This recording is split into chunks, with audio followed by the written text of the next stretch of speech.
for joining the Chai with Alnur Facebook Live. The reason for these sessions are that we talk about what's happening in the world right now, talking about career and life, and so delighted to have both of you gentlemen here today.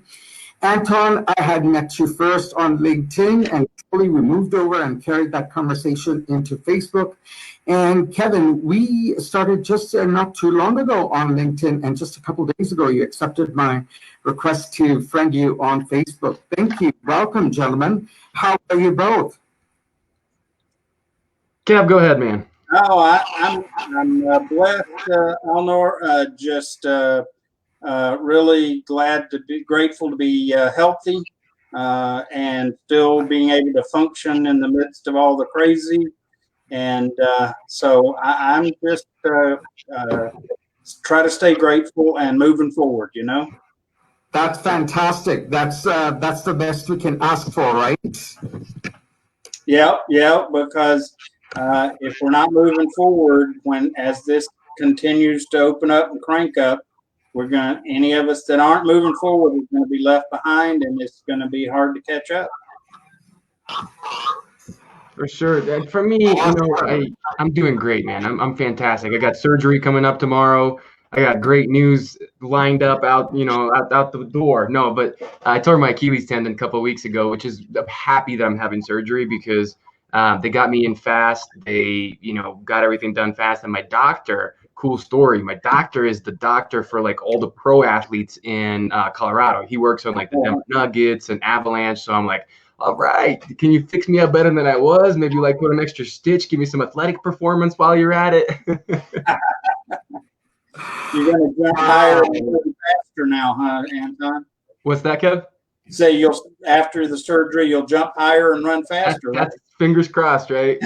But right now, I'm just walking around in this big clunky boot. Like this is awful. Oh my! So if you're wondering why I'm wearing shorts and like a normal shirt, it's because it's hard to put pants on with that thing. But I am wearing normal shorts, I promise.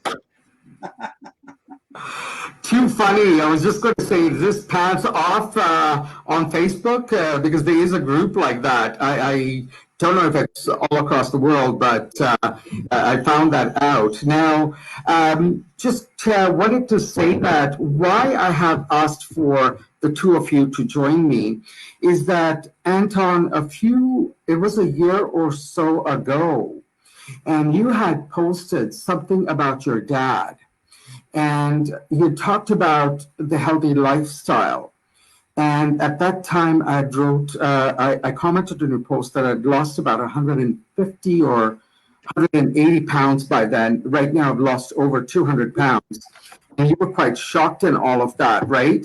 Now, what had led to that post? Why? And there's a reason why I'm talking about safety there too, because it's important not only in your personal self, but also in the work environment. Yeah, that post is really why I do everything that I do, why me and Kevin work together, why, I've become a health coach, why this journey of, 12 years now been going on. My dad passed away at 45 years old back in 1995, January 4th. And the most vivid memory I have of my dad is actually his funeral, right? He was a mayor of my city back in communism world. Really important guy. Gorbachev actually recognized him in his final address to the union. He was that high in the party. And what I remember from his funeral is there was standing room only. There were so many people that came, and we lived in these massive courtyards. Like you think about project buildings, like those big buildings, that's kind of what we lived in. And you have these really big courtyards. So they brought a bunch of chairs and they set it all up thinking, okay, old mayor of a city died, there's going to be a lot of people. They weren't prepared to see the amount of people that showed up, even 4 years after he was a mayor. And the reason I'm bringing this up, because all of this leads to the same question that I always have now.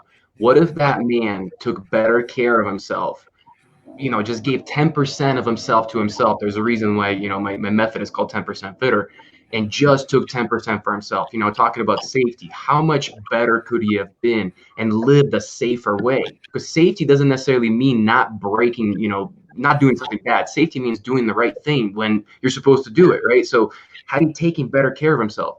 had he lived for another 40 years, knowing everything that he knows, being the man that he is, how much more impact could he have made for the rest of his life with that 40 years? I know that it would have been significantly more than the 10% he would have taken for himself had he done it the right way from the beginning. So that's really what it's all about.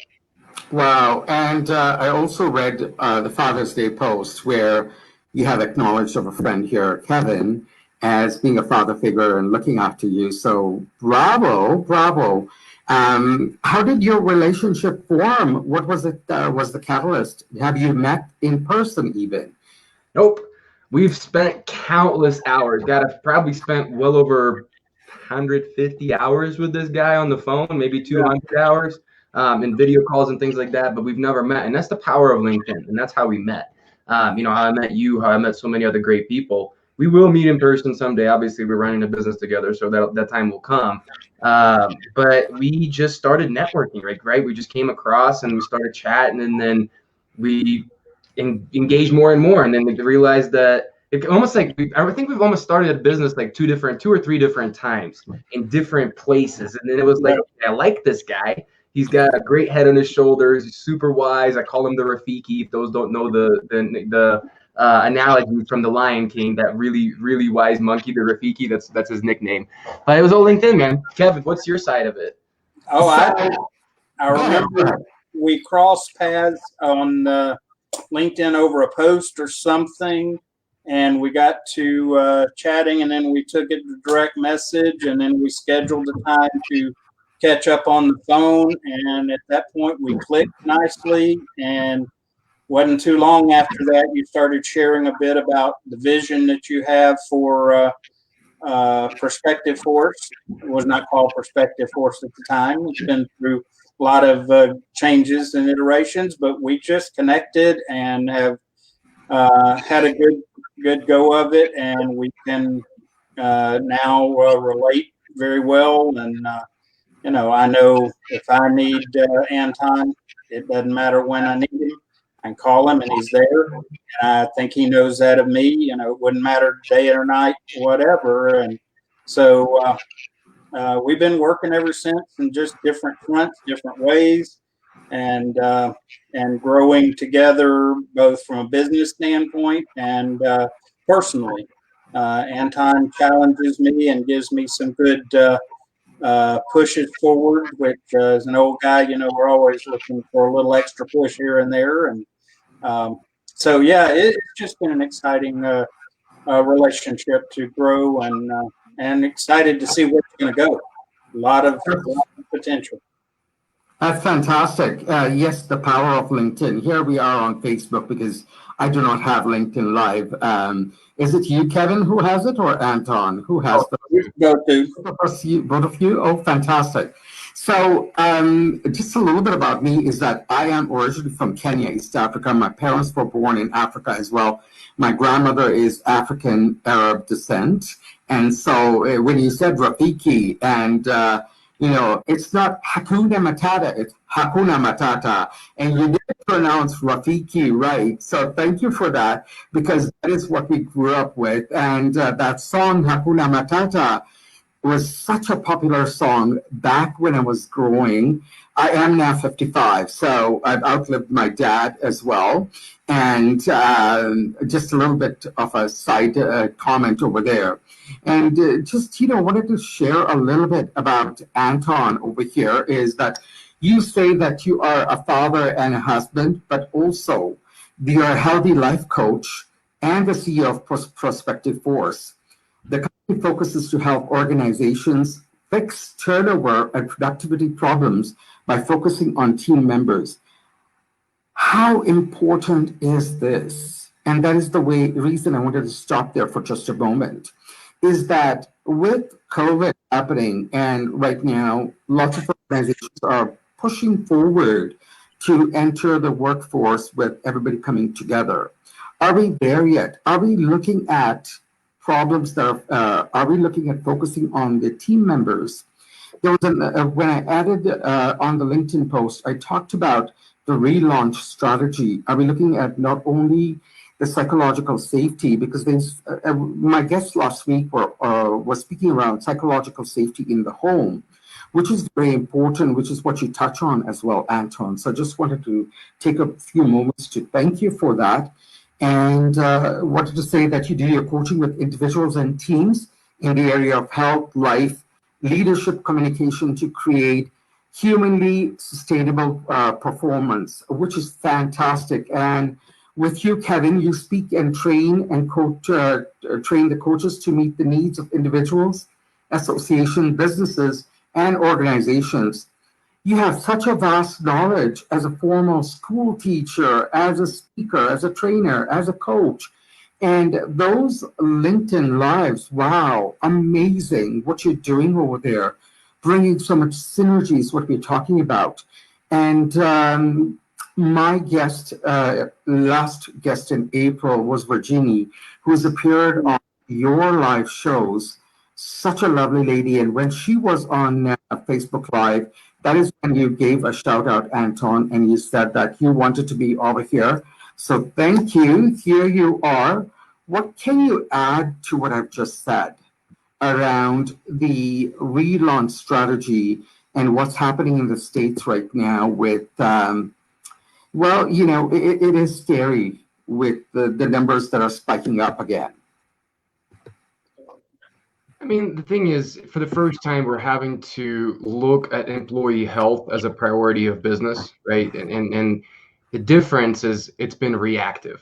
It's been, hey, we got hit with this, we're not prepared, and now we're chasing our tail, trying to put this fire out. But the thing is, if we are going to care about employee health, it has to be proactive. We can't wait till you mentioned, you know, psychological safety. We can't wait till a team member mental health becomes so bad that they're ready to quit or do something that's not good within the four walls of their organization. We have to identify these symptoms early on and instill practices and do different things with them, like coaching, to pull them back into a good environment again, right? So to me, it's all about proactivity versus reactivity. I love that. And so, Kevin, how can organizations, whose responsibility is it to do this? Well, from a leadership standpoint, with people that have been exposed to any of my leadership teaching, ultimately the top leader of the organization is responsible. They may not be directly dealing with the day-to-day, but at the end of the day, if there's something wrong with anything under their leadership, they are the first line of responsibility. For a fact. And I teach leaders that if there's any problem with your team, your organization, your group, the first stop is the mirror. Because at the end of the day, if you are leading well, your level of influence and power to affect your team, your individual team members is truly remarkable. And it's not a new concept. I mean, it is role modeling. And when we are purposeful and, you know, really intentional in our role modeling, we have the opportunity to influence those people directly and indirectly through our leadership. So at the end of the day, the buck stops with the leader, whoever that is. And any leader at all level that's involved should own part of that. So I'm going to challenge you here. Is that what if that leader is not doing it? Who takes that on then? Do we then just let that go? No, the key to me is anybody in an organization that claims to be a leader should never allow an excuse of somebody else not doing something. In fact, my favorite way to talk about that is as a leader, if I start out with if they, don't care what follows if they, it's an excuse. Okay? Because even if I'm not the top leader in an organization, okay, I can affect those not just in my team or organization, but those around me.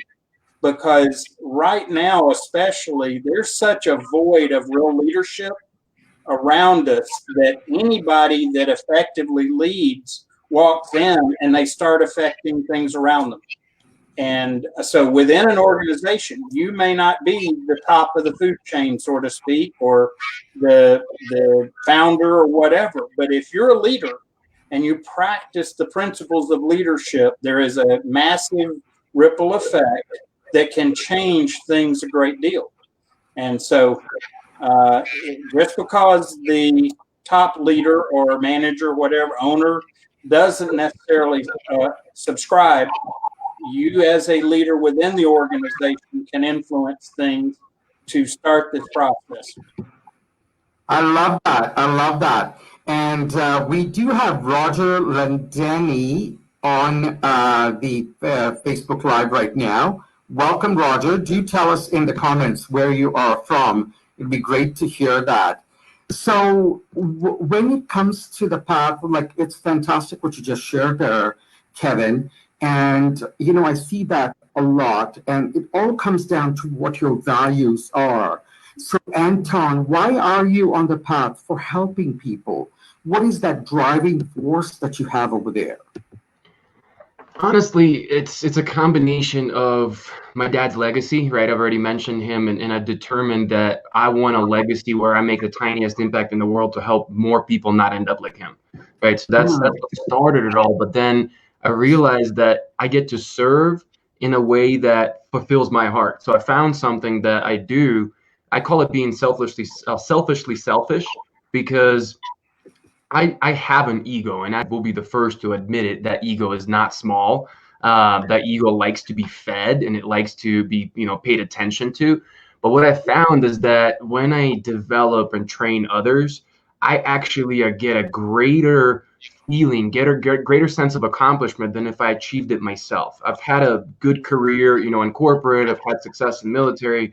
I've done a lot of good things in a short time. But then around 25 years old, I realized that there is a much greater glimmer of success when it's in the eyes of somebody that you developed than your own. So for that reason, for those two reasons, that's the path that I'm on. That's fantastic. That's awesome. That's really great to hear. And so, a lot has been talked about leadership and all of that. And just to share with you both is that next week I have Caroline Fernandez from India, and I do have Corey, who is in North America, are both going to be talking about leadership. And it's going to be on a different angle, and that's the theme for July. So would you consider yourself to be a servant leader or a situational leader, Kevin? Oh, I'm servant leader all the way, because in my estimation, only true leadership has to be servant leader.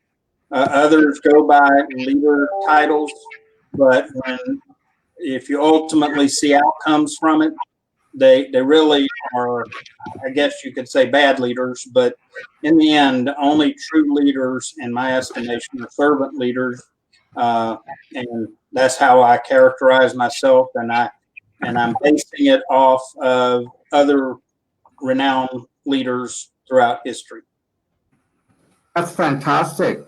Now, there are times when, as an HR manager for a large big box retail organization, I was looking after 3 in the human resources department. Both of you are HR leaders as well. Right now, what I do is I lead. I was leading a virtual team of facilitators for the cognitive behavior therapy program. And right now I've stepped into the advisor position in the National Health Board. So with this, yes, there can be lots of times servant leadership, but there were times I had to execute situational leadership. Can you please tell us about a time when you did that, and how did it go about? What were some of the teaching points you had to impart there, Kevin? Well, first of all, understand servant leadership is a core component. But what I train leaders, servant leaders included, is there's some different leadership styles that you have to be comfortable and operating in. And what you're describing as situational leadership is what I talk about. There's lots of different approaches, but 3 leadership styles: commander, partner, facilitator. And so what I think you're referring to is those moments where, as a leader, we have to really step in and be firm, whatever. And as Anton and I have talked, kind of being a commander, you got to put on the hard guy hat and say the hard things. And to me, that's not anywhere close to violation of being a servant leader, because servant leaders, one of the key things there is humility. And in my life and what I've seen and observed of real servant leaders, humility is not a weakness. It's not a softness. It is a point of tremendous strength. So at those moments, when I've got to become firm with somebody, at that point to do it well, I have to really double down on my servant approach, my thought, and then be very strong, be very firm, and then ask people to change, or help. And by the way, help them change. Okay, see, the difference is a servant or a manager is going to tell somebody, you need to change by this date in this fashion. All right, and go and be happy, whatever. Whereas a servant leader, I'll say, okay, this is my concern, my problem. You need to adjust and change in this way, and I'm going to walk through that with you. Okay, I'm going to help you understand how to do it, or I'm going to find somebody that can. Because part of being a good, effective servant leader is knowing I can't do everything for my team. That I've got to be able to say, oh, well, you need help with, and I'm going to pull an example out, accounting concepts. I know counting concepts, but on my team, I need somebody that's their thing. So I'm going to empower them to help their team member to learn what they need to and improve and grow. And so as far as a specific example, wow. Okay.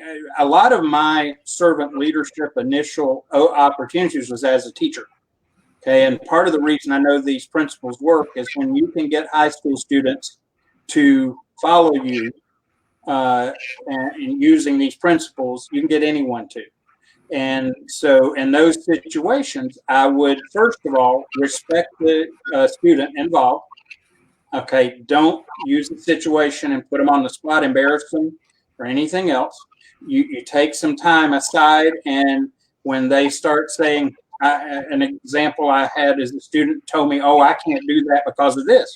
And I said, I don't accept that.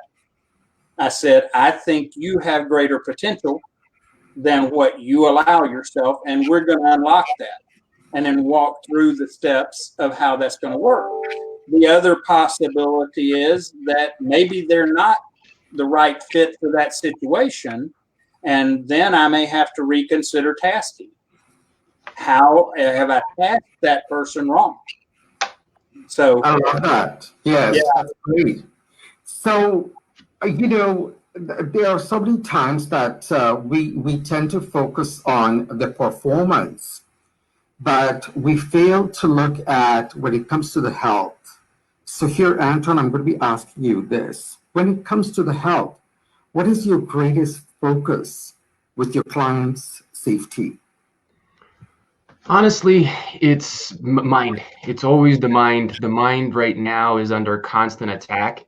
And that's really the way that I want people to start looking at things, is that your mind on every single day is attacked on all angles. It's from your social media, it's from your technology, it's from your finances, it's from COVID-19, it's from all the racial distress that we see in our country, and it's from the political battles that are going on. Like, we don't think about that. We right now, every single person that lives in the westernized part of the world, whether you're in Canada like you are, you're in US like we are, your brain is operating on a level of a professional athlete. And this is what I want people to understand.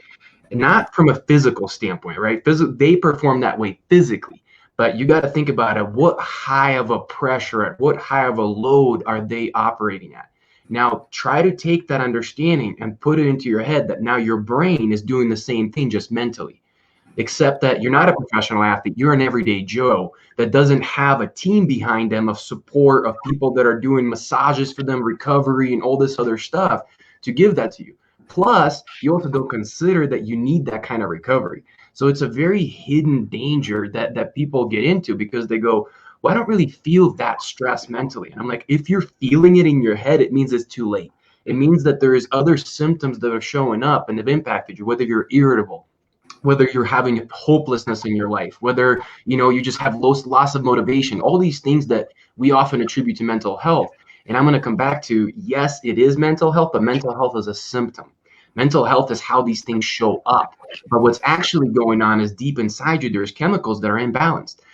Could be digestion that's not working, and that's causing your brain not to have the proper neurotransmitters to feel good, right? Your body wants to feel good, but doesn't have the chemicals to do that. So I would say leave in mind and protecting it.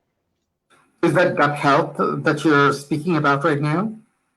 Yeah. Love it. Love it.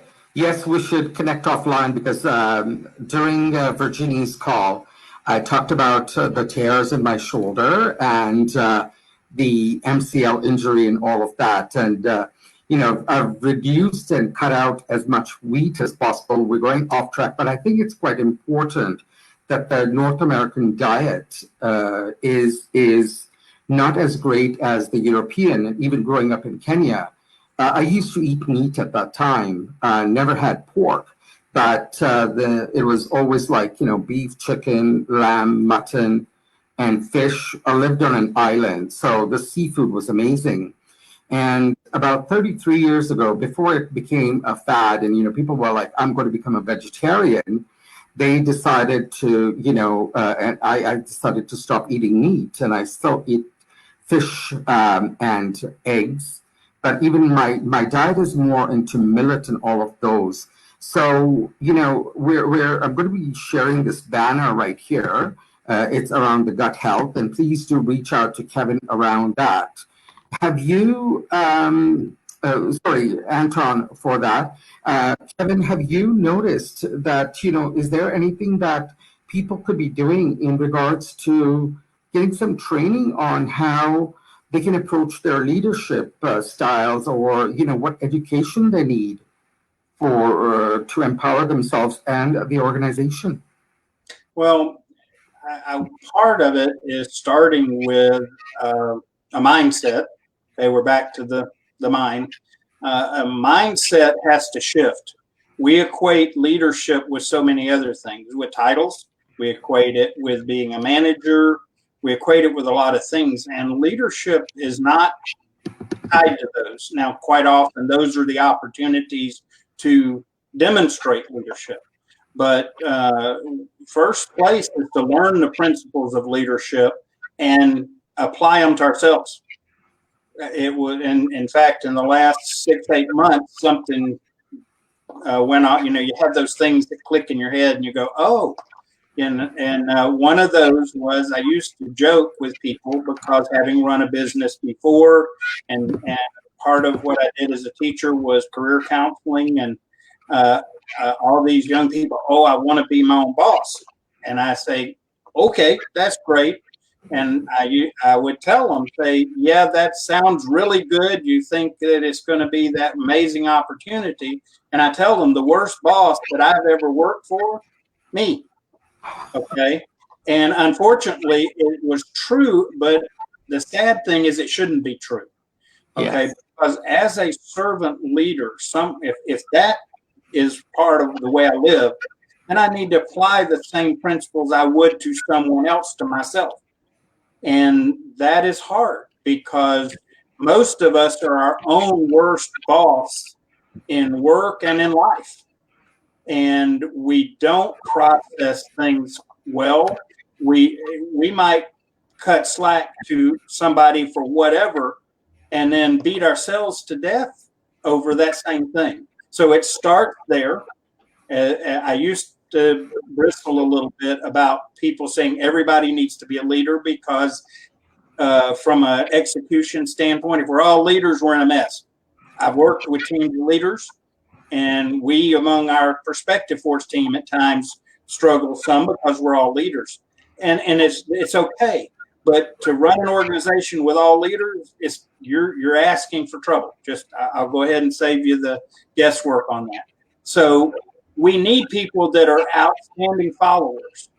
Okay. That being said, one of the things I came to term with, though, is we need to lead ourselves.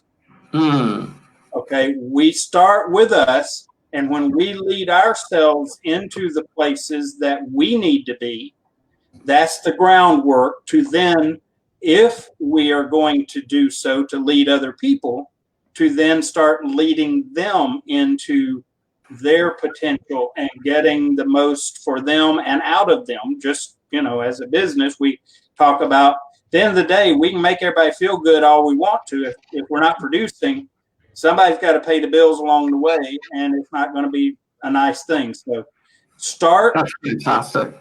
Start with the idea of leading yourself. Love it. That's where we got to get going from to be able to do this for others. That's awesome. And just noticing the time, it's 12:30. We should be wrapping up soon, but I just wanted to share, brilliant thoughts both of you have shared. I'm just waiting to see if there are any comments that are coming through, any questions to ask you fine gentlemen. We have individuals that are watching from England, from South Africa, from BC, Vancouver, from Edmonton, from the States. Margaret, do share where you are joining us from. This is amazing that we have a few people who have joined us from all over the world. Thank you so much. What I'd like to do is that just before we end, I would like to ask this question. Is that Anton, when we were talking, you'd shared a funny question, and I'd love it because you know what, you get so many amazing things that come out of this. If a genie could grant you a wish, what would you use it for other people? What would it be if you could get one wish? Honestly, it's the topic that I've been talking about, is that people just take care of themselves. Honestly, it seems so simple. It seems so, logical. But the problem is that when push comes to shove and people get put in a corner, like many of us are right now, we're not logical. We're in survival mode. And when we get into survival mode, we do the thing that we're not supposed to do, the thing that causes us to burn out, the thing that causes us to feel like that more. So honestly, if I could just have this one wish, I want everybody in the world to take 10% of themselves for themselves. And that is what your book is about. When is it out? July 28th. Finally. Awesome. Yay, congratulations. That's going to be fantastic. So why Death by 1,000 Paper Cuts? I think you're frozen here. Kevin, do you know why? Oh my, we've talked about it, and I'm trying to remember. It has to do with growth and managing the challenges, because I know Anton and our team talks regularly about, he wants to eliminate stress, but stress is there. So it's a matter of managing it well, just like I hope I'm getting this even close, but just like dealing with the paper cuts in life, so to speak. And yeah, I think what that is about, I'm sorry to put you on the spot over there, but it is, I don't know, I think he just dropped out and he may come back in again. So what that is that, paper cuts are so small. Oh, yeah. The thing is that, he lost connection is what he's saying, is that, paper cuts are so small, and sometimes we don't, look after ourselves with that in tiny bits, is to show that, yes, we can take care of ourselves. What are your final thoughts for the people who are watching, please, Kevin? Well, I encourage, again, start leading yourself. And I talk about 3 characteristics of a servant leader that everyone has to address for themselves. One is responsibility, okay? Both personally, corporately, organizationally, is take responsibility. Own your situation, and then if you're responsible for other people, own their situation. Second thing is acceptance. Most of us, part of the problem we have is we don't even accept who we are. So we definitely have a hard time accepting who others are. And so learning the concepts and principles of acceptance, and there's insight into that. The last one is humility. Okay. So many people look at humility as a place of weakness. And what if you look at some of the most influential leaders throughout history, that they were servant leaders, it was in their humility that they became the strongest. Because from humility, then you take out the possibility of ulterior motive. What you're doing then is because of who you are and what you know you need to do. And part of that, I have to throw this in because this is so many people. Forgiveness, okay, forgiving ourselves, forgiving others. If you can't deal with the responsibility, the acceptance of ourselves, and forgiveness of ourselves, it is almost impossible to have those qualities with other people. That is great. I'm just sending a text back to Anton here to see if he wanted to join in. But I thank you ever so much for taking the time and being with us today. You've shared some critical things that people can look at and can implement. And again, it has been such a pleasure, everybody. Thank you so much for joining. We'll be back next Thursday. Please do join us. This show will be posted on YouTube, and I'll be sharing the link. Do go ahead and subscribe to the YouTube channel, as I do bring leaders such as Kevin here and Anton to bring you tools to help you with your career and life. And all of these is done by having chai conversations. And here is my cup from Kenya. It's a Starbucks cup, but I'm having chai. And I always talk about chai conversations is because by having chai conversations, we can help to build community. Thank you. Zahir is watching. He joined with me on LinkedIn just not too long ago, but it's fantastic that people are joining and understanding that together we can make a difference there for people. So thank you for everybody who has joined us. And until next week, we will see you. Over and out. And thanks so much for watching. And if you need any help with careers in life, webinars, virtual keynotes, reach out. Thank you. Thanks, Eleanor. Thank you. Bye-bye.